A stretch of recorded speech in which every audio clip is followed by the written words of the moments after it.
I used to believe that hard work always pays off. For 6 years, I gave everything to my job, late nights, skipped weekends, canceled vacations, and even my health.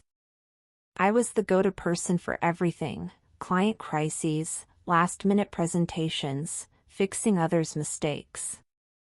But no matter how much I delivered, someone else always got the praise. That someone was her, Vanessa Briggs, my manager, my mentor, and eventually, my biggest regret. I joined Ellison & Bray, a boutique PR firm in Manhattan, fresh out of grad school. I wasn't flashy or loud, but I had something else: relentless dedication and a brain wired for strategy. Vanessa noticed that right away. "You're the kind of quiet genius that makes people like me look good," she laughed once. I thought it was a compliment. It wasn't. For the first 2 years, I was grateful for her. She taught me how to deal with clients, how to navigate egos, and how to survive office politics. But somewhere along the way, her mentorship became manipulation. She started asking me to draft ideas for client proposals, which she then presented as her own. When I protested, she reminded me that we're a team. I was building my reputation under her umbrella. The umbrella, apparently, was full of holes, except when it came to raining praise on Vanessa. I'll never forget the day I realized how invisible I was. We had just secured a massive campaign deal with a billion-dollar fitness brand. I'd stayed up for 72 hours straight, researching, pitching, rewriting strategy decks, even redesigning logos. The client was thrilled. Vanessa walked into the boardroom with the biggest grin I'd ever seen. "I couldn't have done it without my amazing team," she said, gesturing vaguely toward the back of the room where I stood, unseen, unacknowledged. That moment hurt more than I expected. Later, in the bathroom, I stared at my own reflection, red-eyed and hollow, and whispered to myself, "It's just temporary. Someday, they'll see." But someday never came. What came instead were more stolen ideas. More nights spent fixing Vanessa's blunders. More promotions passed over. More "you're doing great, just be patient" talks. Until one day, everything changed. You see, on the outside, our family was perfect. Holiday cards with matching sweaters, cheerful smiles frozen in glossy print. Neighbors envied us. Friends admired us. But no one ever saw what really happened behind those thick velvet curtains of our big house on Ashwood Lane. Dad, Major General Donovan Green, was the pillar of prestige. Strong. Proud. Disciplined. But at home, he was silent. Distant. His praise belonged only to my brother, Isaac, the golden boy. The son who followed in his footsteps. Isaac could do no wrong. Even when he did. At 14, he crashed Mom's Mercedes sneaking out with his friends. Dad called it a learning experience. I once failed a biology test and got grounded for a month. Fair? Not in that house. Mom was no better. A high society darling who knew how to smile for cameras and cut with words. "Stand straight, Emily. You're not pretty enough to slouch," she'd say. "Don't speak unless someone asks you." I became quiet. Invisible. The background character in my own life. But I endured. I studied hard, top grades, early admission to Columbia.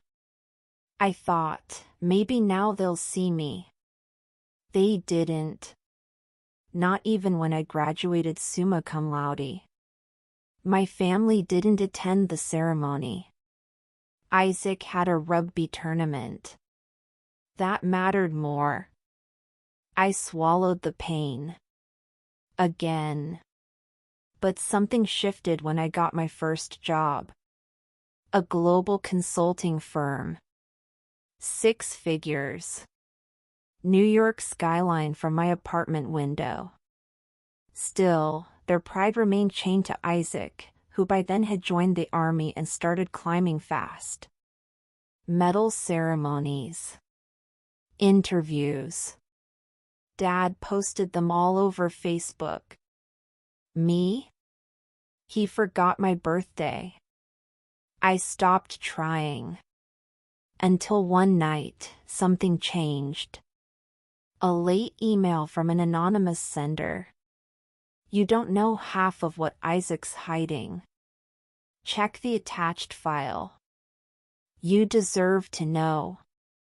I almost deleted it. But curiosity won. And what I found was the beginning of everything. The file wasn't just one document. It was a collection, screenshots, emails, PDF reports, all tied to Isaac. At first, I didn't understand what I was looking at. But the more I read, the colder my chest became. It detailed a cover-up. Military operation. Kandahar. 2021. Officially, it was a successful mission. That's what the headlines read. Isaac had been decorated with honors. Interviews. Medal of Valor. Dad beamed with pride. But the documents told another story. An unauthorized call from Isaac had led his unit into a trap. 3 soldiers were killed, American soldiers. Their families had received folded flags and lies. Isaac, somehow, wasn't just spared, he was promoted. The file claimed Dad had pulled strings. Quiet favors. Old connections. A retired general's influence went a long way. The army hushed it up. Isaac got a medal. Someone else took the blame. A soldier named Sergeant Miles Carter, posthumously accused of the mistake. He was 27.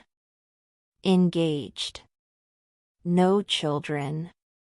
And now, a scapegoat. I stared at the screen for hours. My brother wasn't just a golden boy, he was a fraud. And my father? The man I once prayed would be proud of me? He buried a young man's truth to protect his son's image. My fingers shook as I opened the next email from the anonymous sender. This isn't just a lie. It's a stolen legacy. You're the only one who can expose them. If you have courage. I didn't sleep that night. I couldn't. I kept seeing Sergeant Carter's face from the photo attached, smiling in uniform with his fiancée. I imagined her getting that knock on the door.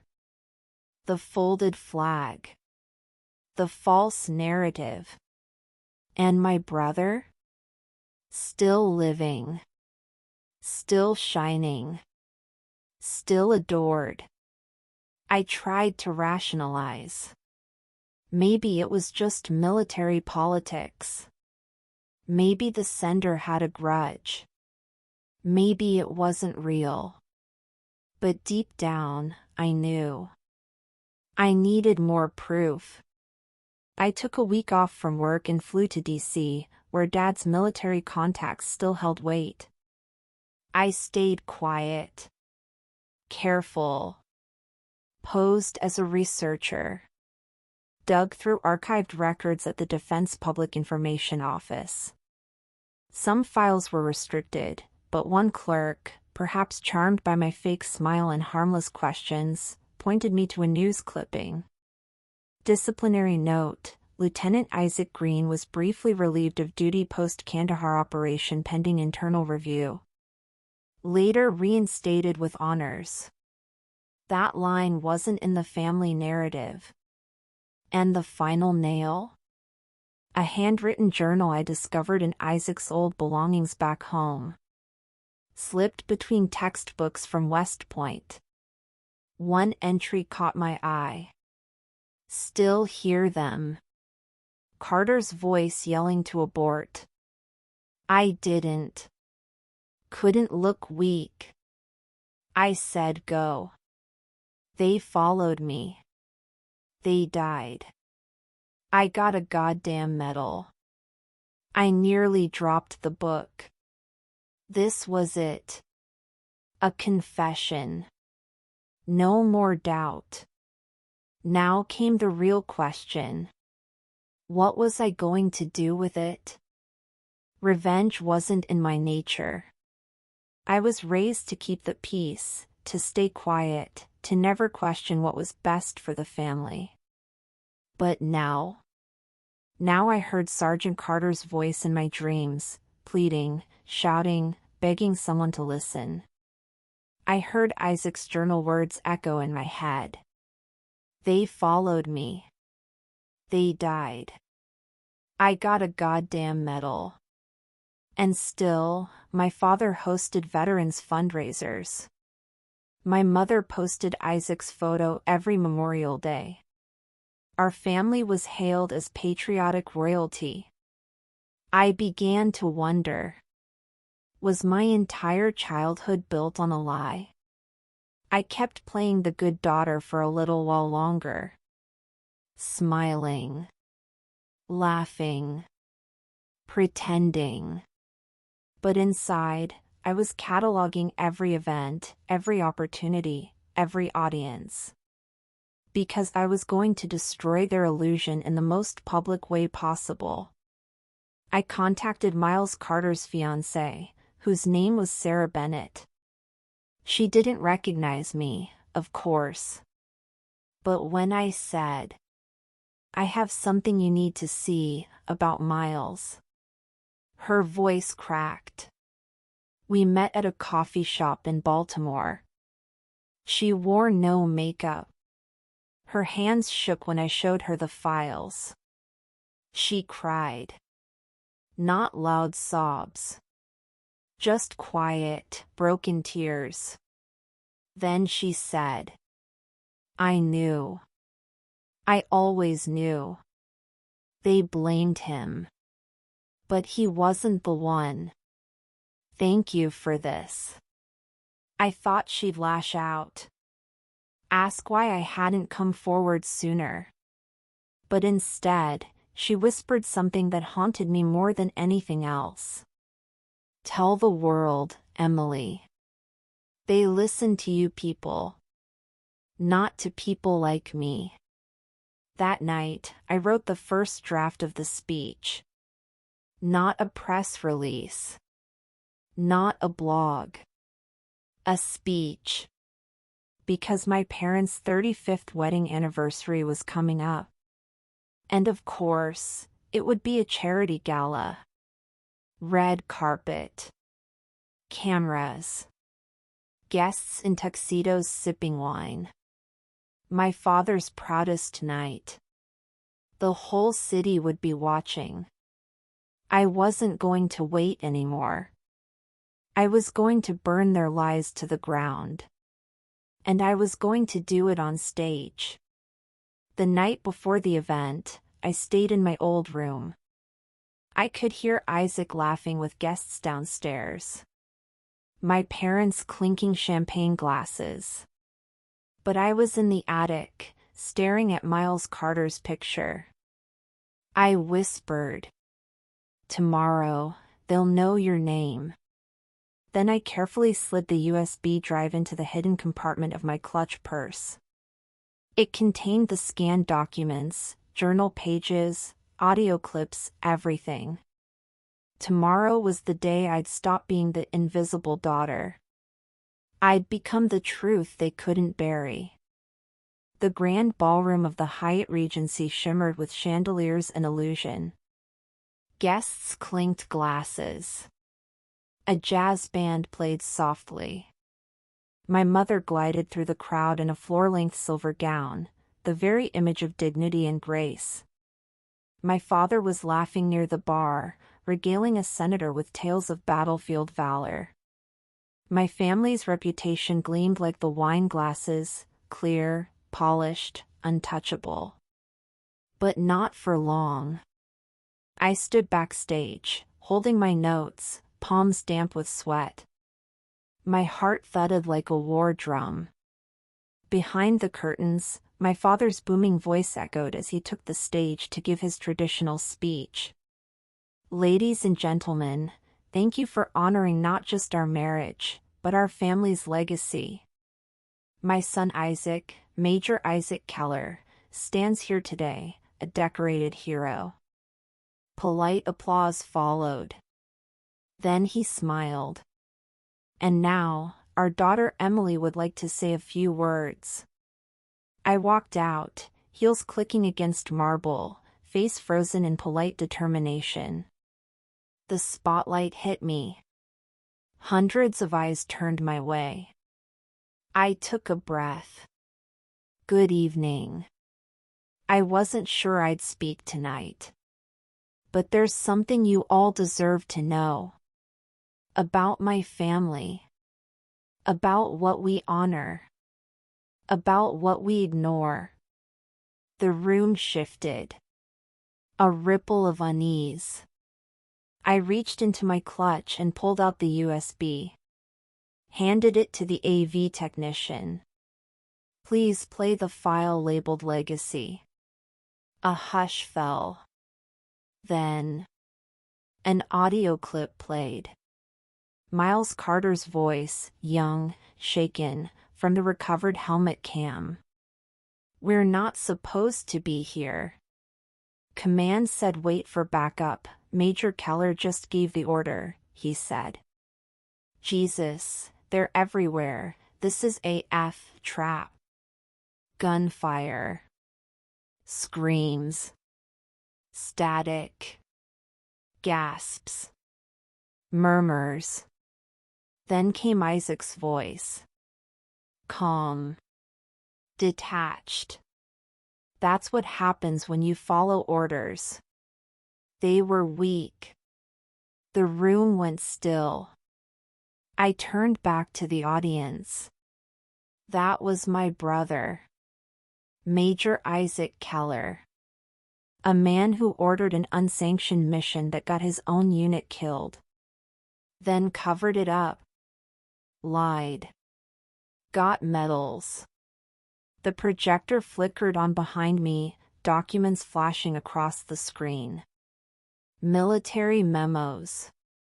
Redacted orders. Journal pages. I looked directly at my father. His face was pale. Jaw clenched. My mother had stopped breathing, eyes locked on me like I was a stranger. And my parents knew. They protected him. They told me to forget it. Told me it would ruin us. My voice cracked. But how can you ruin what was already built on silence? The screen went black. I stepped back from the mic.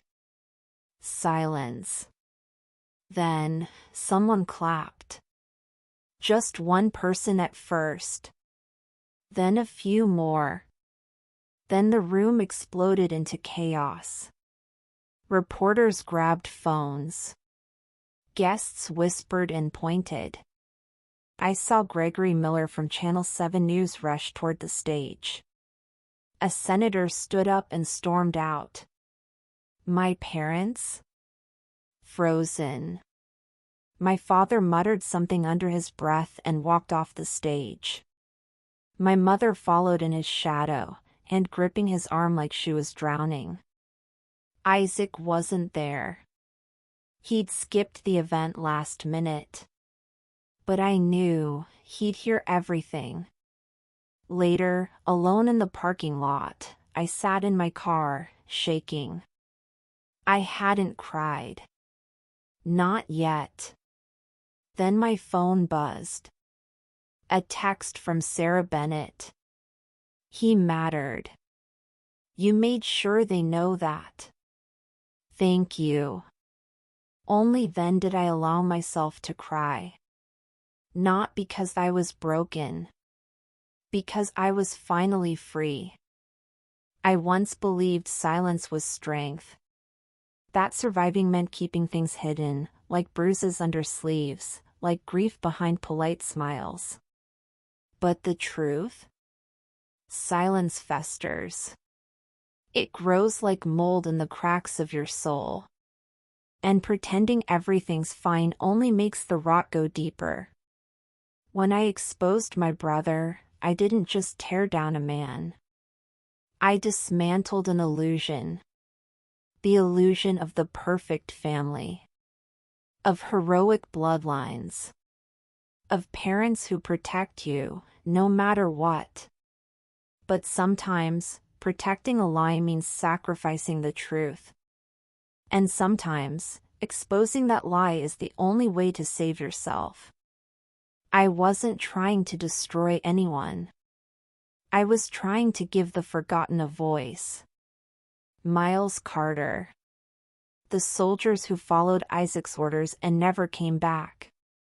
Even the frightened, young version of me, who begged to be heard in a house built on reputation. My family name is still whispered now, but with questions, not reverence. And that's okay. Because if my story teaches you anything, let it be this. Some scars aren't visible. Some truths don't scream, they whisper. And sometimes, revenge isn't about hurting others. It's about finally choosing to stop hurting yourself. Thank you for listening. And if you're holding on to something heavy, tell your story. Even if your voice shakes. Because you never know who needs to hear it.